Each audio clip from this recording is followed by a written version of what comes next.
شكلك حتندعس، شكل جوارديولا والسيتي حيندعس. هلا طلع خبر عاجل انه السيتي اعلن غياب مدافعينه وافضل مدافعين وولكر واكي بشكل مؤكد. ممكن غياب ايضا جوارديولا قدام ريال مدريد. ما حدا يحط ايده على الشاشه، ما حدا يحط ايده على الشاشه ويدعس جوارديولا لانه جبينه كله نار وشرار. فرجينا هيك والله عم يغلي غلي.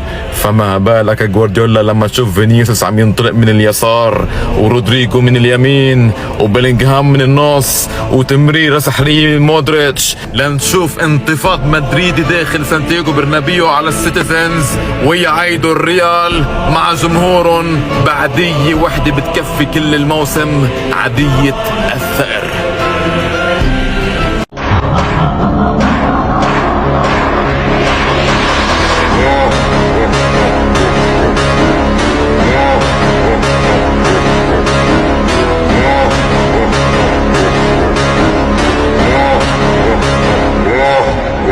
أهلا بالضحية رقم 33.